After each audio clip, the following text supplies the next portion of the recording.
சென்னையிலிருந்து கோவை விமான நிலையம் வந்த தவிக நிர்வாக குழு தலைமை ஒருங்கிணைப்பாளர் செங்கோட்டையன் செய்தியாளர்களை சந்தித்து வருகிறார்.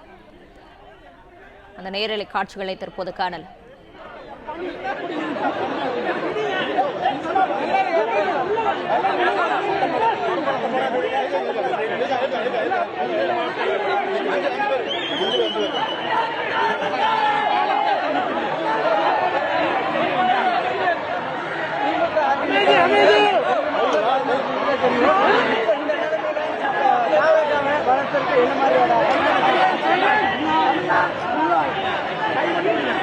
அனைத்து இந்திய அண்ணா திராவிட முன்னேற்ற கழகத்திலிருந்து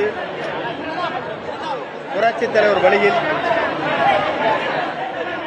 வெற்றி பயணத்தை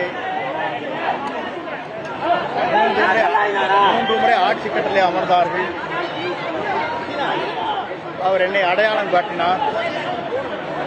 அதற்கு பிறகு புரட்சித் தலைவர் அம்மா அவர்கள் கட்சி இரு கூறுகளாக பிரிந்த நேரத்தில் அவரோடு உறுதுணையாக இருந்து இந்த பணிகளை ஆற்றினேன். இன்றைக்கு மக்கள் சக்தியாக இருக்கிற தமிழக வெற்றி கழகத்தின் தலைவர்,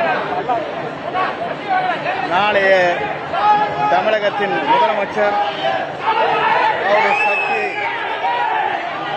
மக்கள் சக்தி என்ற சக்தியின் மூலமாக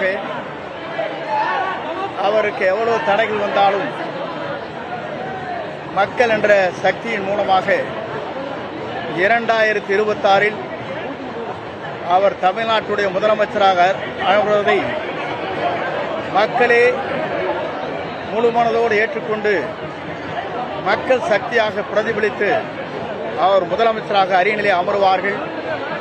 அப்படி அமர்வதற்கு இங்கே இருக்கிற உணர்ச்சி பூர்வமான அவருடைய இயக்கத்தை சார்ந்தவர்கள் மற்றும் என்னோடு உறுதுணையாக இருந்தவர்கள் ஏறத்தாழ 4 மணி நேரம் இங்கே காத்திருந்து ஒரு சாதாரண தொண்டனாக இருக்கிற என்னை வரவேற்பதற்கு எவ்வளவு பேர் வந்திருக்கிறார் என்று சொன்னால் அதற்கு எவ்வளவு கோடி நன்றி சொன்னாலும் ஈடில்லை என்பதை நான் இந்த நேரத்தில் தெரிவித்துக் கொள்கிறேன். பிளே ஸ்டோர் மற்றும் ஆப் ஸ்டோரில் இருந்து பாலிமர் செயலியை QR கோடு மூலம் பதிவிறக்கம் செய்யுங்கள். செய்திகளை உடனுக்குடன் பெறுங்கள்.